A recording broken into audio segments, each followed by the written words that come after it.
नमस्कार दोस्तों, मेरा नाम है सचिन। आज हम बात करेंगे किसी भी कंपनी के बिजनेस को कैसे समझते हैं। जब भी आप स्टॉक मार्केट में निवेश करते हैं तो उसके शेयर्स के प्राइस को देखने से ज्यादा जरूरी है कि उसके बिजनेस को समझा जाए, क्योंकि शेयर्स के प्राइस में उतार चढ़ाव तो होते रहते हैं। और उतार चढ़ाव का कारण क्या होता है? अगर उसके बिजनेस का फंडामेंटल अच्छा है, अगर उस कंपनी के बिजनेस अच्छा तरीके से कर रही है तो उसके शेयर्स के प्राइस तो बढ़ेंगे ही बढ़ेंगे। सबसे ज्यादा जरूरी हो जाता है कि उस कंपनी के बिजनेस को समझा जाए, कंपनी अपना कारोबार कैसे करती है। आज इसी विषय में हम बात करने वाले हैं। इसमें कुछ क्वेश्चंस के बारे में बात करेंगे। उस क्वेश्चन के आंसर आप खुद से ढूंढ सकते हैं, एनुअल रिपोर्ट से ढूंढ सकते हैं, या वो आप पे डिपेंड करता है कि आप क्वेश्चन का आंसर कहां से ढूंढते हैं। लेकिन इसका आंसर करना किसी भी स्टॉक में निवेश करने से पहले काफी जरूरी होता है। सबसे पहला क्वेश्चन, कंपनी काम क्या करती है। इस क्वेश्चन की वजह से आप कंपनी के हालात को समझ सकते हैं। कंपनी क्या प्रोडक्ट बना रही है, उसके प्रोडक्ट को कहां सेल कर रही है, ये सारी चीजें इससे समझ में आ जाती है। जो भी कंपनी काम कर रही है उसकी मार्केट में डिमांड है या नहीं है, उस प्रोडक्ट की डिमांड और सप्लाई को भी आप यहाँ से समझ सकते हैं।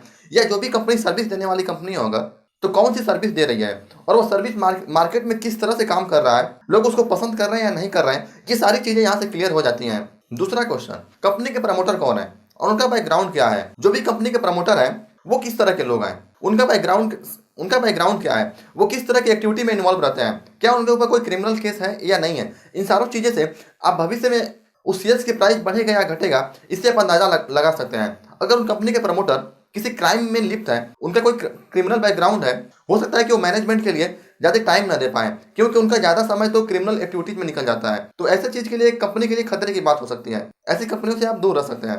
तीसरा क्वेश्चन, कंपनी जो भी प्रोडक्ट बनाती है या जो भी सर्विस दे रही है उसको कौन बाई करता है, प्रोडक्ट को कौन बाई कर रहा है या सर्विस कौन ले रहा है। इससे आप पूरे कंपनी के बिजनेस साइकिल को समझ सकते हैं कि कंपनी का प्रोडक्ट किस हिसाब से सर्कुलेट हो रहा है, कहाँ कहाँ से प्रोडक्ट पास आउट हो रहा है। इसका मतलब हो गया कि कंपनी के जो भी प्रोडक्ट है वो किस तरीके से मार्केट में बिक रहा है। यहाँ से आप ये भी अंदाजा लगा सकते हैं कि कंपनी आने वाले समय में फ्यूचर में कितनी मुश्किलों में जाने वाली है और कितना मुश्किलों से बाहर रहने वाली है। अगर किसी कंपनी का बिजनेस साइकिल सही है और उससे काम करने का तरीका सही है तो ये कंपनी के लिए अच्छी बात हो सकती है।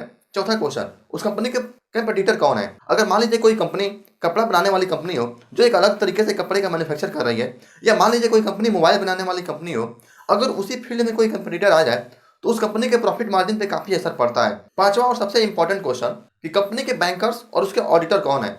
इससे फ्यूचर में होने वाले कंपनी के ऊपर गड़बड़ी, कंपनी में जो भी गड़बड़ी होने वाली है, इसका एक अंदाजा लगा सकते हैं।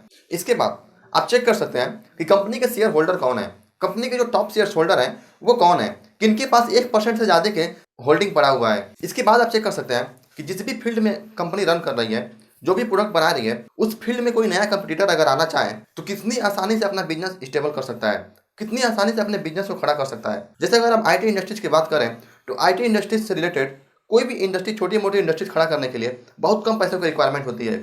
जबकि हैवी इंडस्ट्रीज, चाहे वो मशीनरी से रिलेटेड हो, चाहे ऐसी कोई भी इंडस्ट्रीज हो जो हैवी इंडस्ट्रीज हो, ऐसी इंडस्ट्रीज को खड़ा करने में, ऐसी कंपनियों को खड़ा करने में काफी दिक्कतें आती हैं। तो ऐसी कौन सी कंपनी है जिस कंपनी में आप निवेश कर रहे हैं, उसमें कोई कंपटीटर आना चाहे, अगर कोई नया स्टार्टअप आना चाहे उस फील्ड में, तो कितनी आसानी से अपने स्टार्टअप को बिल्डअप कर सकता है। अगर हमारी वीडियो अच्छी लगी हो तो आप हमारी वीडियो को लाइक कर सकते हैं और सब्सक्राइब कर सकते हैं। और किसी और टॉपिक पे वीडियो चाहिए तो कमेंट सेक्शन में लिख सकते हैं। धन्यवाद।